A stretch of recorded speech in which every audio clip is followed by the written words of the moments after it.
To have Mr. Kurt Bell speak to us, but before we do that, can we all please stand and pledge allegiance to our flag? We have quite a program, there's quite a dissertation in here about Kurt. So I'm going to kind of brief to this. He has an outstanding history in trains and railroads. He's currently the railroad historian for the Pennsylvania State Archives. I understand you also drive the train. Yes. Okay, that's super fun. And we're proud to have you tonight. And Kurt will be soloing, ad-libbing as he goes. Thank you so much. My pleasure. You betcha. Well, thank you, Dixie. That's a hard act to follow. I sincerely apologize. We had a technical difficulty tonight. I did have a PowerPoint program to present, and due to technical reasons, we won't be doing it. So I'm going to do this totally off the cuff tonight. And I was, for about 25 years, I was a narrator on the Strasburg Railroad. So I gave that speech probably, at last count, over 17,000 times. So I think I have a little bit of background and training to do, so we'll give it a whirl. So, as Dixie mentioned, I am Kurt Bell, and I am the Railroad Collections Archivist at the Pennsylvania State Archives.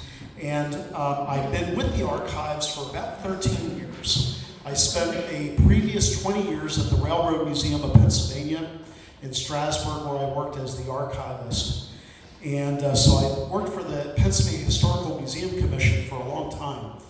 And I have to tell you that our collections in Harrisburg at the State Archives are really unequal. We have one of the finest collections of railroad business records in North America. And for the next several minutes, I'm going to tell you a lot about what we have. Now, how many of you, we're going to take a show of hands, how many of you have been to the State Archives? All right. Looks like about 25%. Just to let you know, we are the new Pennsylvania State Archives. If you haven't been there lately, you need to come. We just opened a new $75 million facility about 3 blocks north of the Capitol complex. It's most arguably the most modern archives in North America. It has probably the finest security and environmental controls, equaling that of the National Archives in Washington, D.C. Except we don't take the 1681 charter and lower it down into a nuclear-proof bunker at the end of the day. But the Pennsylvania State Archives has a very storied past. It began in 1903 as the Division of Public Records of the State Library. It was under the State Library until about 1945, when it got parceled off from the State Museum and the library to become part of the new Pennsylvania Historical Museum Commission, which was formerly the Pennsylvania Historical Commission. The original archives was located in what is now the Forum Building.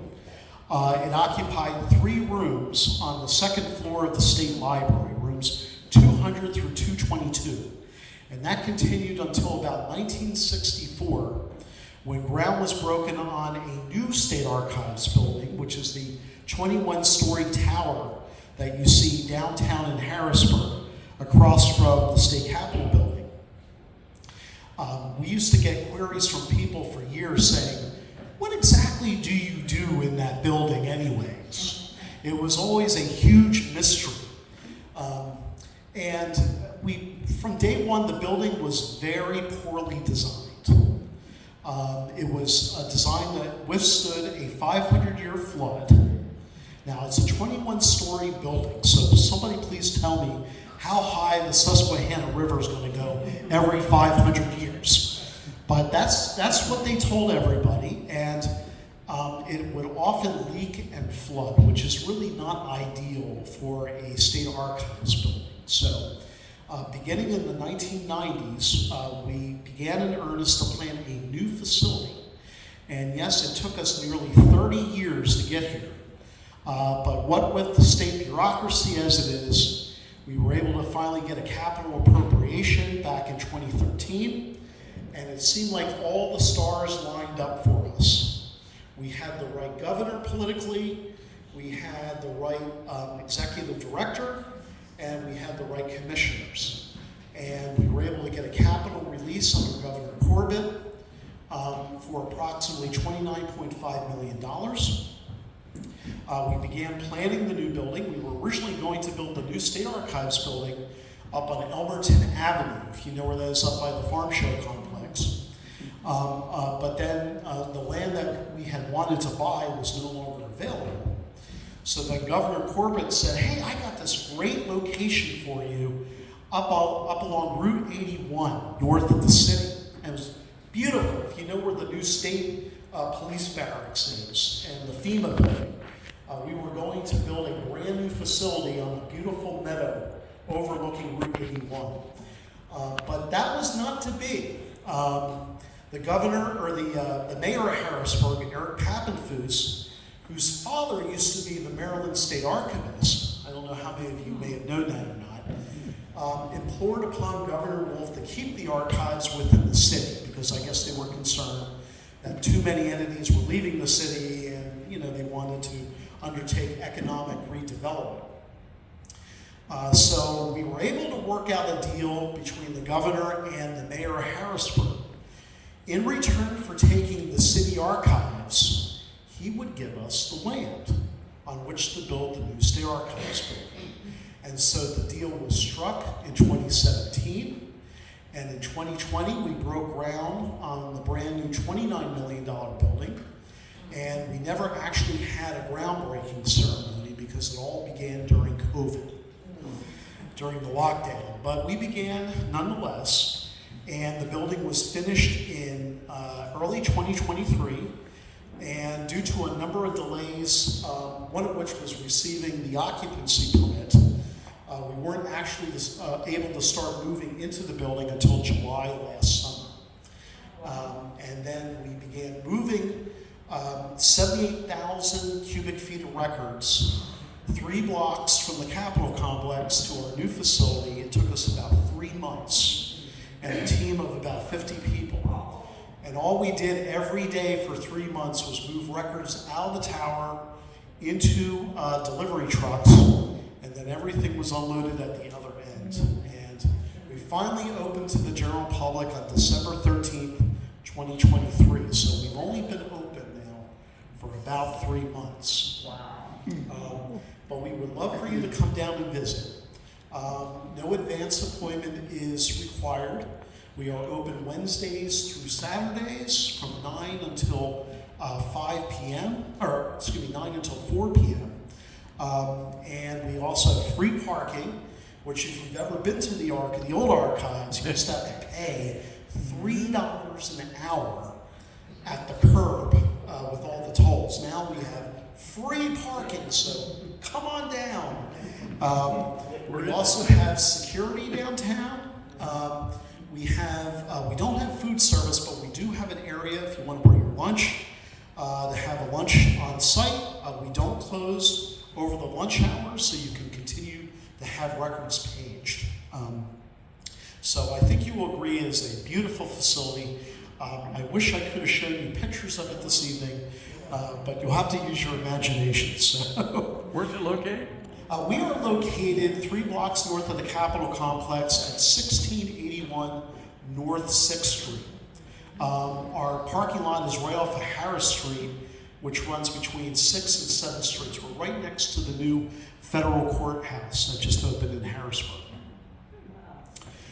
So now I'm going to tell you a little bit about our railroad collections. Now, I know we have a lot of people here that are railroad enthusiasts, model railroaders, and railroad historians.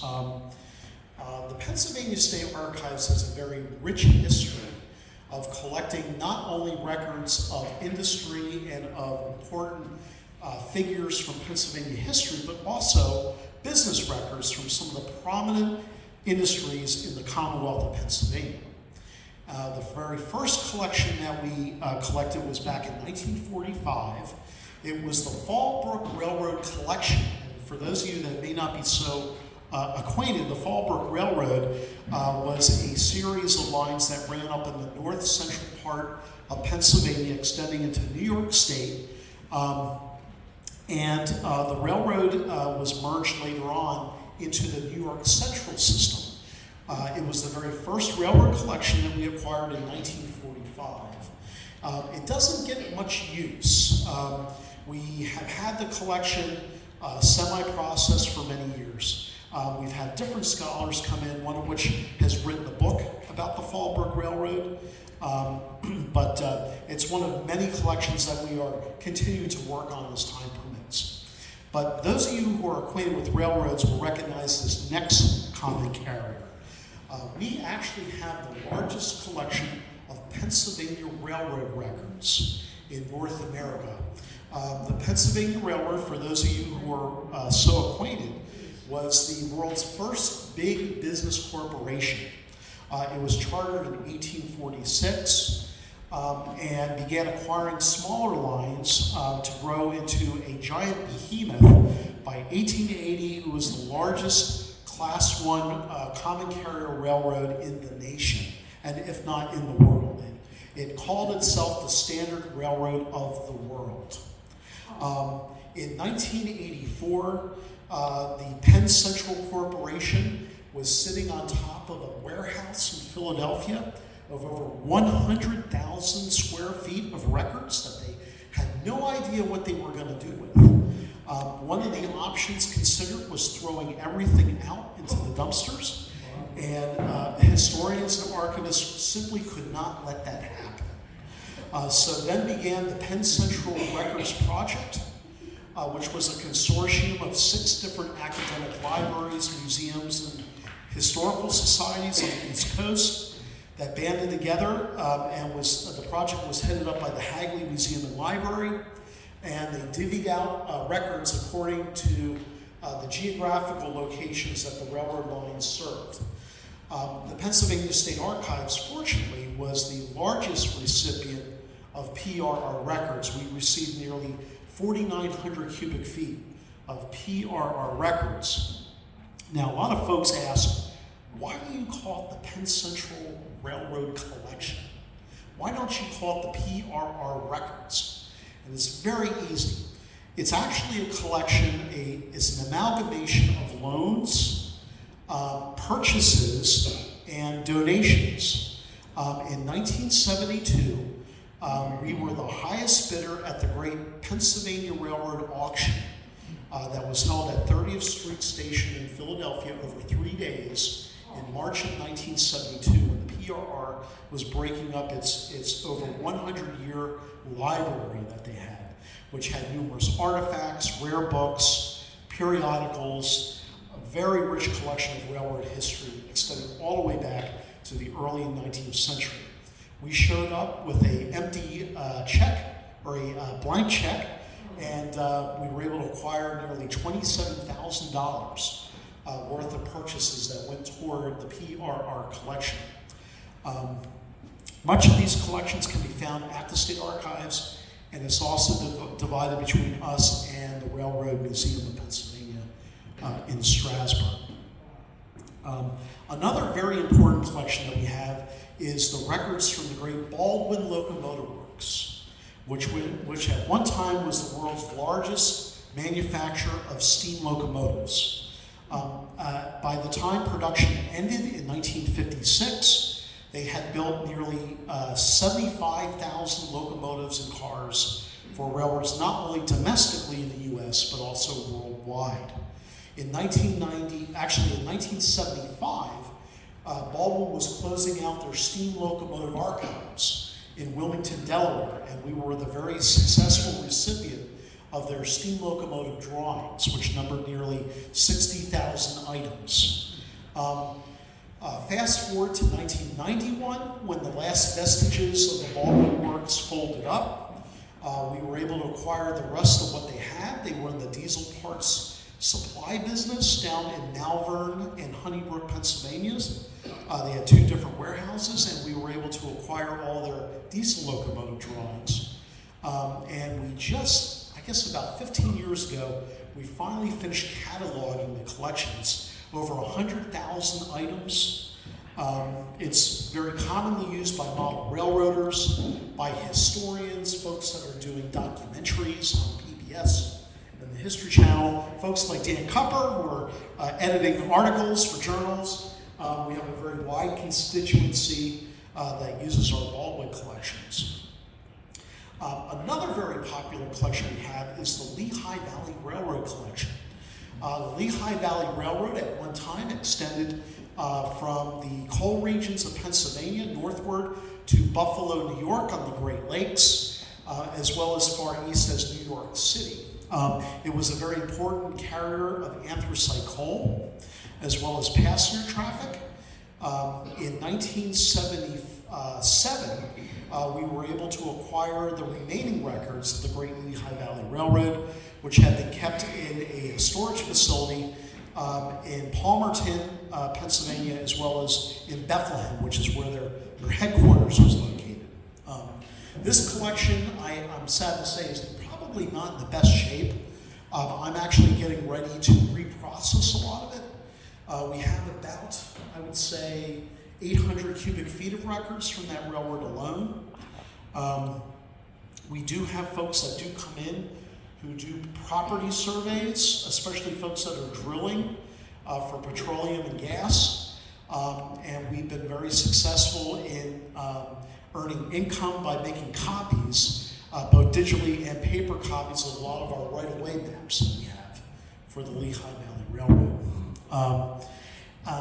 In addition to those collections, we also have records from the Pullman Butler plant at Pullman Standard Facility, which built freight cars for the railroad industry worldwide. We have a very large collection of freight car drawings from the Middletown Car Company, right here in Middletown, which got absorbed by Pullman in the 1930s, I believe.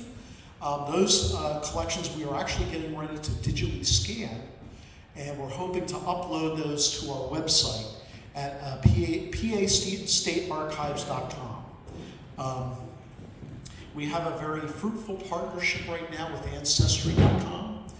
We've scanned over 20 million documents, which have been uploaded. If you go into our website, we have free access into Ancestry.com through their Pennsylvania portal. You simply type in your zip code from Pennsylvania, and now allow you free access into the Pennsylvania sections of documents of Ancestry.com. I should also mention at this juncture, if you want to come up and see our new building, we are offering free public tours of the new State Archives every Wednesday at 1:30 p.m. and they are free of charge. If you come up, we'll gather in the lobby, and either our division chief or the state archivist will take you on a tour. We'll get you into very seldom seen parts of the building. We don't let you into the collections rooms, but we will take you back into the processing room and into the reading rooms and the original records area. So I definitely encourage you to take advantage of that. You will feel very safe at the new archives. We have over 144 cameras in the building tracking your every move. So if you want to take home that drawing of the PRK4, I dare you not to stuff that down your pants and sneak that out the front doors, because we'll probably play the footage back. So, the new State Archives is a wonderful facility. I hope you'll tell your family and friends about it. The railroad collections are also augmented by wonderful canal collections. We have all the records of the Pennsylvania Main Line Canal, which ran, as you know, from Columbia up along the east bank of the Susquehanna, through Middletown, and then heading north, and then out west toward Pittsburgh, which was part of the Main Line system of public works.